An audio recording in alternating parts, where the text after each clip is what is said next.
Welcome back to my channel. It's your girl Saniyah Lee, and this is Saniyah Lee Elevated. This channel used to be dedicated honestly to like my personal life, but I decided to change that up, and now I've reinvented myself and reinvented my channel, and now it's going to be dedicated to my student life, interior design, and business. So without further ado, let's get into the video.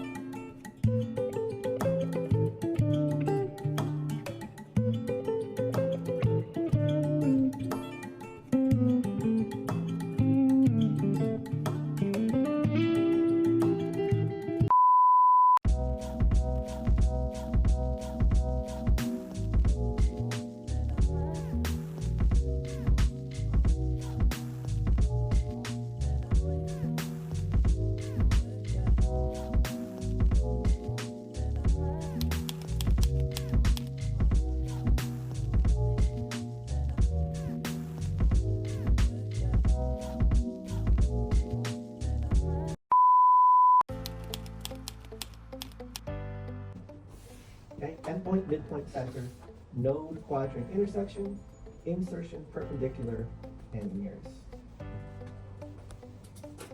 So you don't always have to type in the full word. AutoCAD lets you do things like shortcuts, which is just 1 or 2 or 3 letters that are a shortcut for whatever command that you want to do. Next command that we said is line. So you type in L and then hit enter. It's trying to tell me, okay, you want to make a line? Where do you want the first point of the line to be? That's why it says specify first point. If you click your mouse anywhere, you'll see that a line starts. And then what does it want you to do? Well, where's the next point? You can click that as well. And then you can just keep clicking until your heart's desire. Now, when I drew those lines, they were all over the place and they were crooked. You guys know in our industry, we want straight lines. And that mode is called orthographic. Orthographic is like your T-square and triangle, right? Remember those things that you guys didn't use? As I move my mouse, it can go anywhere, any direction, any angle. But if I hit the F8 key, you can see that my mouse now only moves in horizontal and vertical directions. Cool. So now when I do what I had said before, it only draws straight lines. L, enter. Pick a point to start anywhere. Make sure that your ortho is on with the F8 key. Point your mouse in the direction that you want to draw, then type in how far you want to go in that direction. In this case, to the right, 12. Then point the mouse in the other direction that you want to go, whatever that direction may be. 12 in this direction and back up 10 inches here. If you did it correctly, you get back to the point that you started. There's no gap in there. There's no overlap. It is exactly precisely at that same point. I'm zooming in here, and no matter how far I zoom, there's no gap or overlap, right? That's what we talk about when we say we want to be super precise.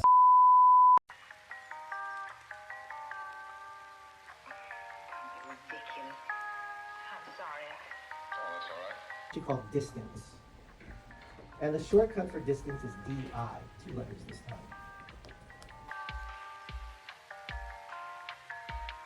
Okay, I want to draw to the right. So my mouse is to the right of where I started with ortho on, and I could type in 12. I could type in 1 foot. I could type in 12 inches. They all give the same results. Let's say our next task is we want to draw an X through the 2 diagonals of this box. I hover my mouse over the corner of that box. It's giving me 2 things. One is a yellow greenish box around that endpoint, and then the word endpoint to remind me that I do have, if I click right now, I'm going to get the absolute endpoint of this object that I'm looking at. To turn your O snaps on and off is F3, and clicking from the corner, making sure that we got that marker to the other corner. I said to you before, in ortho mode, you can't draw crooked lines. We just drew a crooked line. O snaps are stronger than ortho, okay? The shortcut O snap, that used to get laughs. It doesn't anymore. I guess people don't say that anymore. O snap, no? It's a skibbity toilet now, right?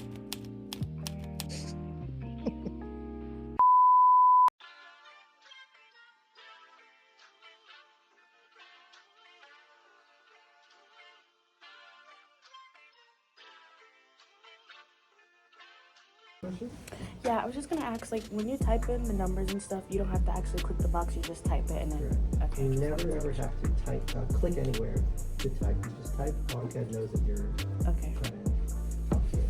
Okay? So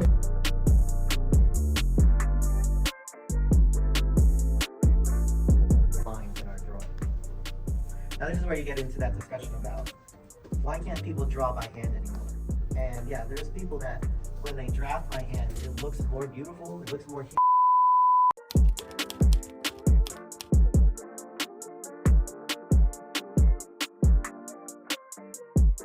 All right, so we know that the columns are 12 inches by 12 inches. They're centered on the specific column grids that we're showing. Again, so these two columns are on the third grid line vertically. This one over here is on the sixth column vertically. Whether you draw them directly on the grid or off to the side and then move them where they need to be later. And if you want to try to take advantage of these grid lines, there's a really quick way to do it. The columns want to be centered on the grid lines. So I can go ahead and draw a line right on the grid line. The column is 12 by 12. That means it's 6 inches on one side and 6 inches on other. Use the offset command for 6 inches and make an offset to the left and make an offset to the right. And now I don't even need that line in the middle. Then I can do the same thing for the horizontal one, right? Start directly on the line, then offset 6 inches up and 6 inches down. And now we are assured that that column is 6 inches from that intersection of lines in all directions. Then the last thing to do is to trim those extra lines, which you can do either with the trim command or the fillet command. The last lesson I'm going to do today is about how you're going to construct the walls line by line. Just drawing a line of any length along that top grid line. I didn't even measure it. It's just a line. And then I can do that same process I did with the column and the offset. It's going to be another offset of 6 inches, once up, once down. But look at that. There's that thick exterior wall perfectly centered on that top column grid. 6 inches one way, 6 inches the other. I can do the same thing for the bottom wall. Random line. Offset it 6 inches up once, down once. Get rid of the bottom. Gaps can be gigantic in the fillet command. The fillet command doesn't care. It's going to complete those corners for you, no matter how far apart they are, or no matter.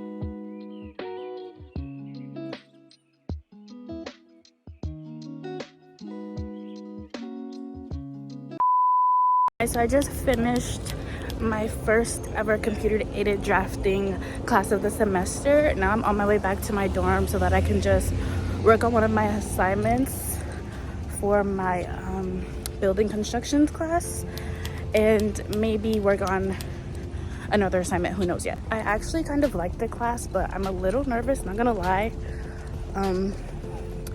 because I think it's gonna be hard to remember all of the codes and shortcuts and stuff like that and like navigating the app. But I'm excited to see what this semester will bring me. I just went to get some food from Cougar Den. so you know that I can work and eat at the same time. So I got wings, fries, flatbread, and this orange, pineapple, banana, honey smoothie. Oh, so good. And I'm gonna be real with you guys. Anybody that's interested in coming to Kane, all of the food on campus is shit. But at least Cougar Den's food is good. So that's a plus.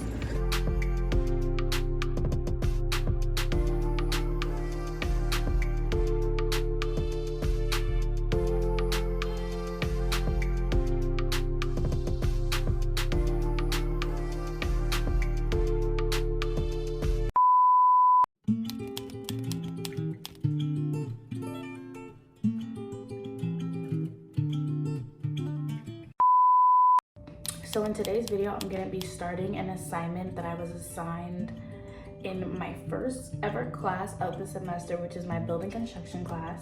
And so the assignment that we were given is to design a 2-story house and a basement. For the basement, we don't have to design it, but we do have to do like a stair plan for the basement. So I'm gonna work on that now. It's due tomorrow, and then it's a semester-long project, so right now we're doing hand drafting, and then as the semester progresses, we're gonna start to learn SketchUp, which is a computer-aided drafting software, and we're gonna design the house on SketchUp, which is really exciting. So stay tuned, and without further ado, let's get into the video. So for this assignment, I'm gonna need a number of things. Let me go get that. So this is what I'm working with. I'm gonna show you guys. So this is for all my non-designers out there, because obviously if you're a designer watching this, you already know what all this stuff is and what the use of it is. But for my non-designers, this is what I'm going to be using to draw out my 2-story house and my floor plans for that. This is what you call tracing paper. This is drafting tape. So this is literally just to stick the tracing paper down to the table or whatever surface I'm using to draw on, just to make sure that it doesn't move while I'm drawing. I think this is called a straight edge ruler. This is 18 inches, straight edge ruler, you know, to make straight lines. I forgot what degree this is, what angle this is. I think this might be 45 degree angle triangle. We really just use it. We don't really use this honestly, but we use it only to just do our shading. I forgot what it's called. And then this, I believe, is 36 inches. Yeah, I believe that one's 36 inches. I could be wrong about both, honestly. These are our circle templates. I really just use this for when I'm doing like my labeling and stuff like that. Graphing paper. This is just a brush, because when you're working on the trace paper and you like erasing stuff and you like swipe it with your hand, it 9 times out of 10 swipes the graphite from your pencil and makes it look like messy. So we use this to swipe off the erasings instead. This is architect scale, very, very handy. So when we're drawing plans, they tell us what kind of scale it is, and the scale basically is how we know how big we're drawing something. So right now, the assignment that I'm working on now, we're going to be drawing it at a quarter scale. So this is a quarter scale, so that means that our drawings are going to be small. This honestly is the star of the show, besides the trace paper. Our T-square. Every single thing that we do hand drafting with, you need this.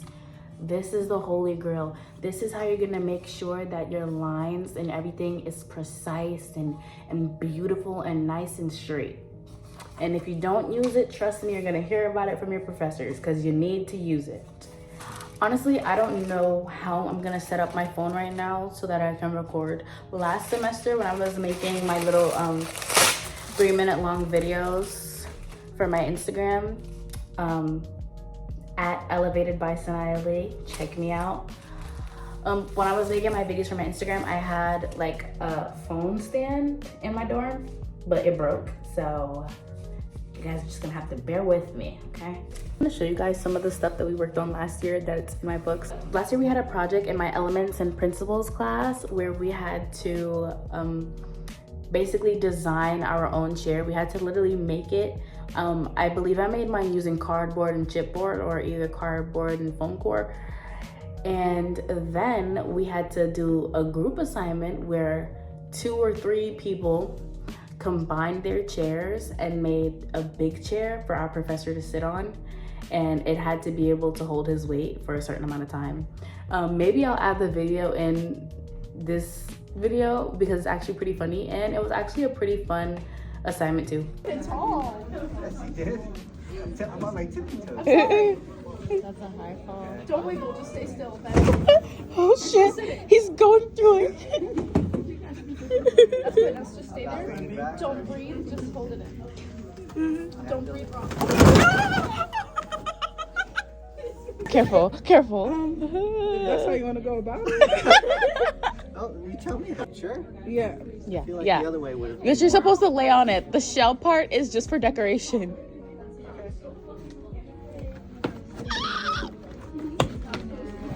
Be quick with it. Quick, quick, quick, quick, quick, Okay. quick. Your hands? Okay, I got the pics. okay. I took our pics. Oh, his feet are off a little bit. But that's okay. I mean, they're off the ground. That was part of It's comfortable, right, MJ? Yeah? Actually, it's really conforming to the shape of my body. I just wish I had like a head. Smile, smile. But is it also because this is up against the wall? But yeah, so he gave us a bunch of tiny chairs that he collects, and we were supposed to draw them out at different angles and then write the elements and principles that we saw in the chair. So this is another chair that we did, that I drew. I think I did a good job, honestly. This is some chairs that I looked up. I was like, for inspo. I kind of ended up going with a chair like this, like a swing chair, like a swinging chair. But yeah, I just drew some of them out kind of to get like a feel of what I wanted to do for my assignment. And this chair is kind of like, I designed this chair, and it's kind of like a, I don't know, a rough draft of what I was going for the chair that I ended up doing. I thought about possibly doing a chair that is in the shape of a car, a box chair. I don't have any idea what this is. Okay, so this is my chair concept. I thought about doing a turtle chair. I think this is a Minecraft chair.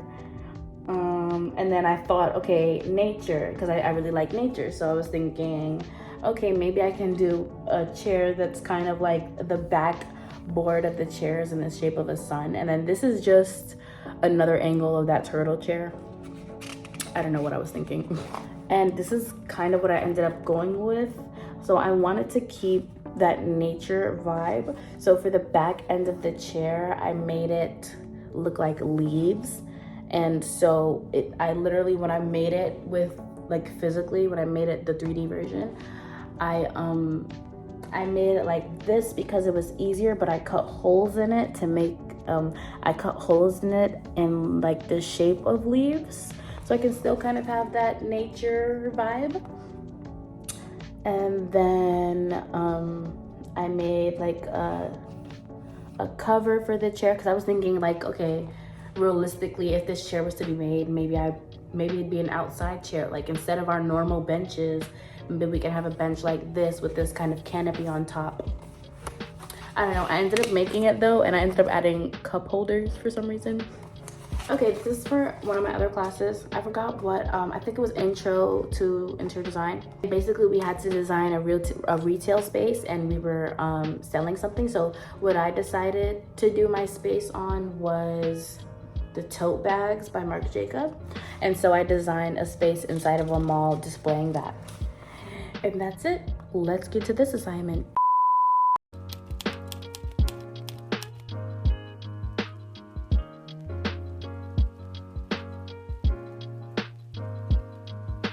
So now I'm about to start the floor plan for my first floor, and I'm gonna first do the outline.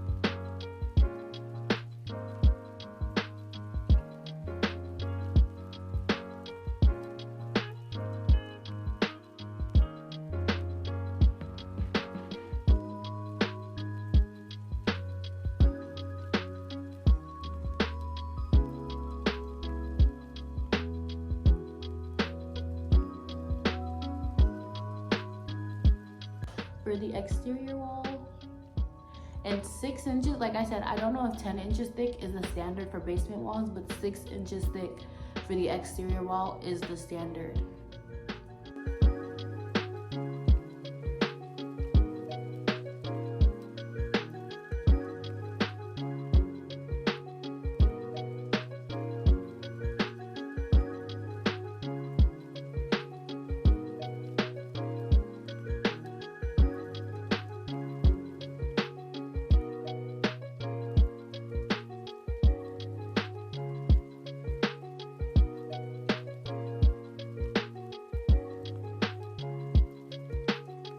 So for this handy dandy project, I'm going to need to dig through my graveyard of assignments from last year for some inspo, and also honestly just to trace some things like a kitchen, half bathroom. I know for a fact I've done that, so instead of wasting my time, I can just trace it and split the time in half. None of this is important.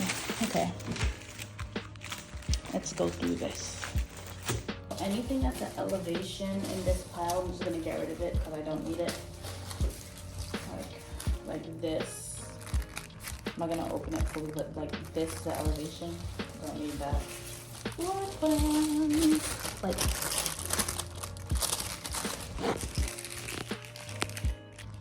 I genuinely hate filming in terrible lighting.